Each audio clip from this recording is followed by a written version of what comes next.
Kwa hiyo unatumia ndumbia John. Hiyo zeti John ndio tunaomba Mungu wa mama.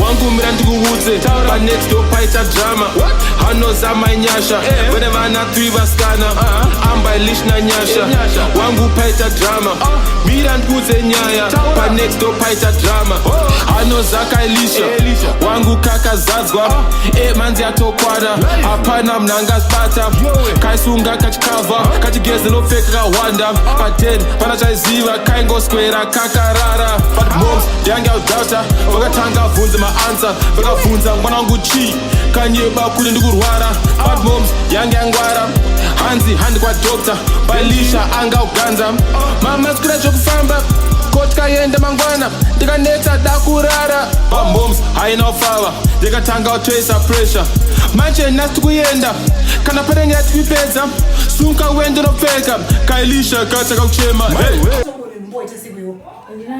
Umuza wana nungu chichi kuitika ganda kuti mukakuseni uite basa. Kosi ungofinya mafinya ya mfesi. Ausiri wana kaunzi koshurutsa manera hapa. Chichi umbetika pa kuliwo. Inyongo mama. Nyongo ya kupi? Nyongo ya kupi sumza msoro nyongo ya kupi wantu ni nyongo. Inyongo. Nyongo ipi kwa yoncha wanapika kadai. Sumza msoro tuni mazisai. Yani nungu cheto. Ini upi? Mama dina nungu. Tuwenda na suku noteswa. Tuwenda na kuchipata noteswa.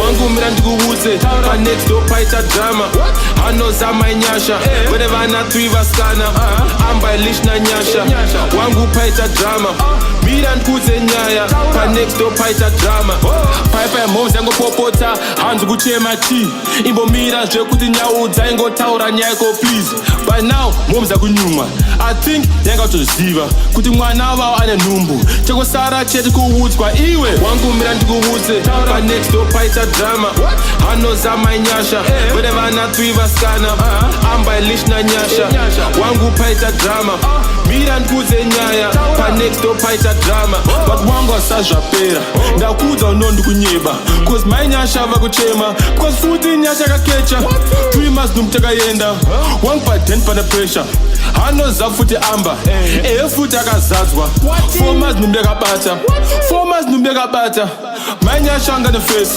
Face na drive ka Benz Murefu so my dreads Ndeka gadzira crash Numbu ndeze muno wani Vakazadzwa na face wa mai Wangu mirandi kuwuze Ba next door paita drama Hano za mainyasha Whenever na tuiva skana Amba ilish na nyasha Wangu paita drama Mirandi kuwuze nyaya Ba next door paita drama Wangu mirandi kuwuze Ba next door paita drama Hano za mainyasha Whenever na tuiva skana Amba ilish na nyasha Wangu paita drama Mirandi kuwuze nyaya Ba next door paita drama